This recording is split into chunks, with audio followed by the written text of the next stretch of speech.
yung nangyaring kalamidad po doon sa Cebu, mga Boss Chief Amo, sir. No?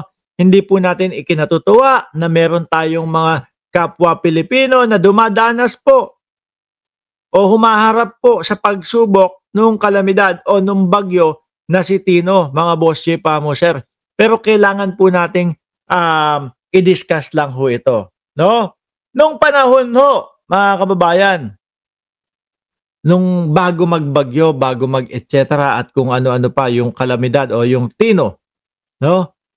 Ito po ang pagpupugay nila kay dating Pangulong Duterte with matching taas ng kamay. Kasi daw po, 343 flood control daw po ng Duterte administration doon sa Cebu noong 2016 to 2022, mga bossing. Oo, ayan o. 343 flood control daw po ng Duterte administration sa Cebu noong 2016. At meron nga po ako sa inyong pinakita na kailangan dapat ipakita ko din dito para masuportahan po itong sinasabi natin dito, mga kababayan, na, asan ba yun?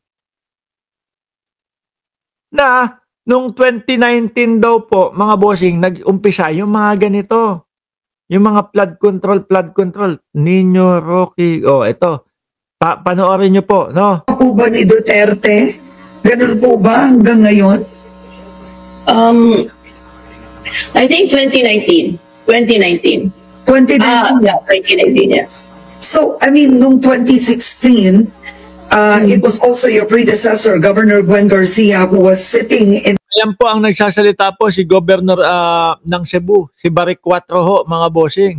Ngayon ho, ang pag-aano nila is, ilan daw? 343 daw po, mga kababayan, yung flood control ni dating Pangulong Duterte. Ngayon, ang tanong nila ngayon, nasaan yun? Bakit hindi gumana?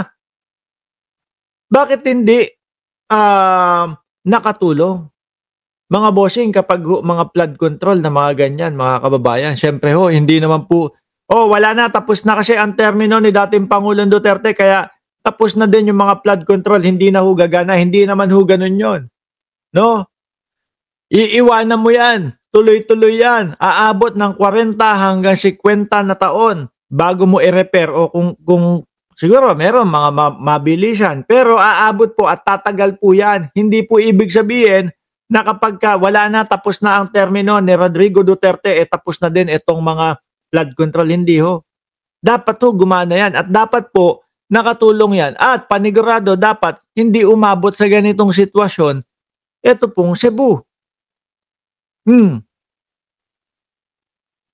At ang sinisisi po, mga bossing, ng mga DDS, diyan po sa pagbaha na yan, wala pong iba kundi si Pangulong Bongbong Marcos daw po. Si Kiko Barsaga,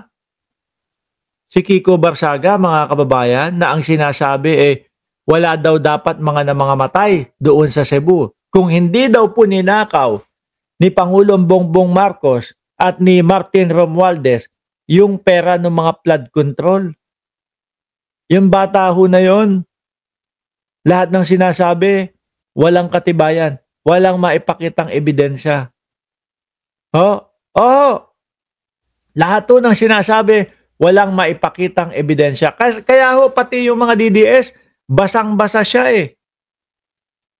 Kaya po pati yung mga DDS, ayun, ayaw sa kanya, nagagalit sa kanya. Bakit po? Puro kasinungalingan lang. At the same time yun, pasusugurin sila. Biruin mo, pasusugurin ka doon sa harapan ng Forbes Park. Tapos siya, wala. Dumating, 30 minutes, umalis na. Kasi ang trip ng bata na yun, maging mala-artista lang. Yung kanyang personalidad. Sumikat lang. Diba? Pagsigawan yung kanyang pangalan, yun, ba't hindi ka na lang pumunta ng ABS-CBN? Baka sumikat ka pa dyan. Kaya lang, mukhang walang artista na may topak o commercial tech. Di po ba?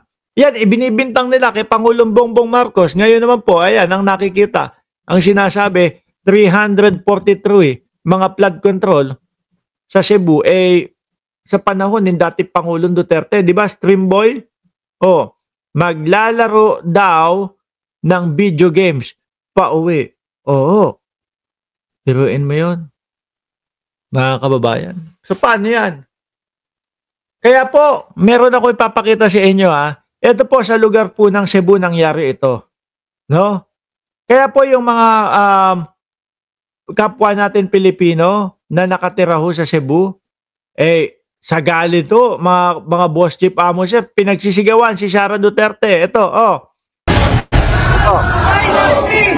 Ayun, binuksing-buksing pa yung litrato ni Vice Presidente Inday Sara Duterte. Ayan, oh, sa galit to nila, mga kababayan.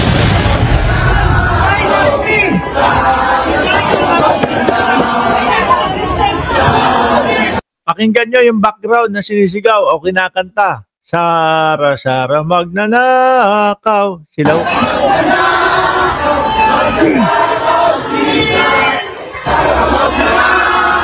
So, binuksing-buksing. Nakakagalit talaga. Oho, ako ho, mga kababayan, sasabihin ko nga, uulitin ko sa inyo, mga bossing.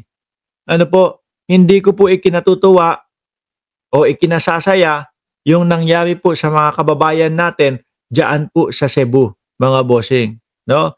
Kaya lang kailangan nating imulat ang isipan ng mga tao na ang sinisisi po diyan si Pangulong Bongbong Marcos, gayong ang meron namang mga napakadaming flood control di umanong pinagawa daw diyan, sabi daw na madaming pinagawa, ang dating Pangulong Duterte umabot ng 350 plus o 343.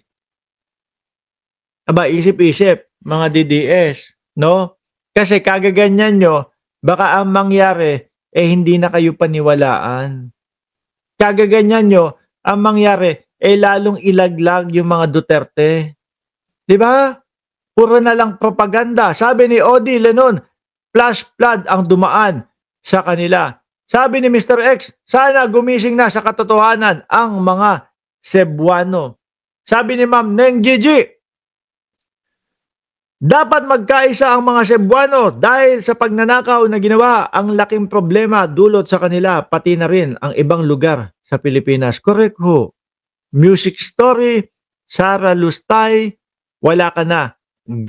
Wala ka ng galing na taga Cebu sa'yo. Wala nang makukuhang boto. No? Naku, paano? Kawawa naman si Anjo Eliana, madadamay. Di ba, Edong? Madadamay dito sa mga nangyayari. Tapos sasabihin ng tao, bata yan, Inday Sara Duterte, hindi ko na iboboto yan. Baka yung Ketchis Escudero din, ganun din ang mangyari. Damay-damay na ho kasi yan, mga boss chief mo, sir. Ay, speaking of cheese, ang tahimik ni Cheese hanggang ngayon. Hindi ko napapansin, hindi ko nakikita si Cheese Escudero sa mga press con, sa mga pa-interview ho, mga kababayan. Nasa Pilipinas pa kaya si Cheese? O baka nandoon na ho yun sa Paris,